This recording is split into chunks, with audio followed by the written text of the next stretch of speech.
দর্শক আসসালামু আলাইকুম। আমার চ্যানেল সাকিব ক্যানাডাতে স্বাগত জানাচ্ছি। আজ একটি বিশ্বের আহ, দেশগুলোর মধ্যে কোন দেশ কতটা সুখী তার একটা র্যাঙ্ক প্রকাশ করা হয়েছে। পশ্চিমাদের এটি একটি কাজ কারবার যে সুখের র্যাঙ্ক প্রকাশ করা, সেই র্যাঙ্কটা নিয়ে একটু কথা বলবো। তবে আবারও বলি যে সুখের সংজ্ঞা কিন্তু এক একজনের কাছে এক এক রকমের। এটা হচ্ছে যে দৃষ্টিভঙ্গির ব্যাপার। তো পশ্চিমারা তাদের মতো করে একটি সুখের তালিকা প্রকাশ করেছে পশ্চিমা বিশ্ব, এবং এই সেই তালিকায় আমি যেহেতু বাংলাদেশ এবং কানাডা দুইটি দেশ নিয়ে যেহেতু আছি বা চিন্তা ভাবনা করি, ওরা 147টি দেশের সুখের তালিকার র্যাঙ্ক করেছে। তাতে কিন্তু বাংলাদেশ 147টি দেশের মধ্যে বাংলাদেশের অবস্থান হচ্ছে 134। আপনারা দেখতে পাচ্ছেন নিশ্চয়ই স্ক্রিনে। এবার একটু কানাডার দিকে যাই। কানাডার দিকে যাই, সেটা হচ্ছে যে কানাডার যদি সুখের ইন্ডেক্স যদি বলেন, কানাডার সুখের ইন্ডেক্স আগের চেয়েও পিছিয়েছে, বাংলাদেশেরও আগের চেয়ে পিছিয়েছে। তো কানাডার সুখের ইন্ডেক্স হচ্ছে গিয়ে কানাডা এখন 18 নম্বরের সুখী দেশ পৃথিবীর মধ্যে। এবং ওরা যেটা সবচেয়ে লাস্ট দেখিয়েছে সেটা হচ্ছে বাংলাদেশ।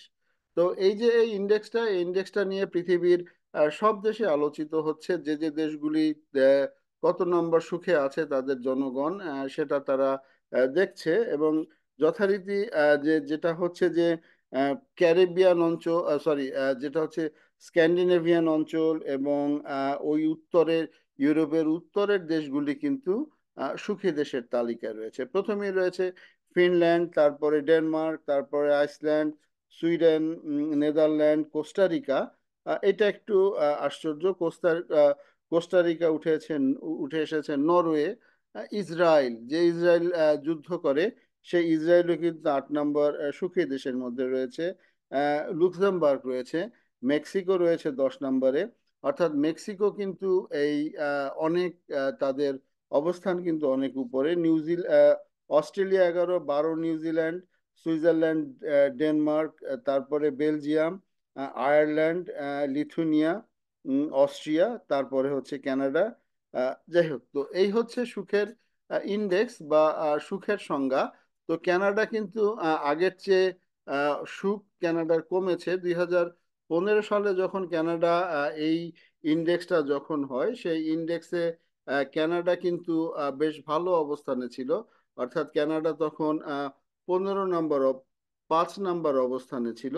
অর্থাৎ দেখছেন যে কানাডারটা আমি দেখাচ্ছি, কানাডা এখন সবচেয়ে লোয়েস্টে আছে, যে সেটা হচ্ছে 18 নম্বর সুখী দেশ আহ উপরের দিক থেকে। আর হায়েস্ট কিন্তু কানাডার 2015 সালে ছিল আহ 5 নম্বর। অর্থাৎ 5 নম্বর থেকে কমতে কমতে কানাডা এখন চলে এসেছে 18 নম্বরে।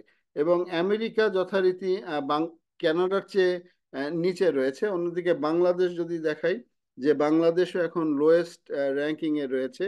অর্থাৎ বাংলাদেশ আহ, আগে ছিল, এটাই হচ্ছে বাংলাদেশের লোয়েস্ট র্যাঙ্কিং, অর্থাৎ 134। এবং বাংলাদেশের হায়েস্ট র্যাঙ্কিং কিন্তু অর্থাৎ সবচেয়ে সুখী দেশের তালিকায় যখন শুরুর দিকে বাংলাদেশ 94তম জায়গায় ছিল।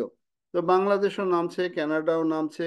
তো এটি আসলে আমাদের জন্য একটি খুবই, বিশেষ করে আমার জন্য একটি দুঃখের সংবাদ। তো ইউএস এর কিন্তু সুখের লিস্টটা অতটা ভালো না।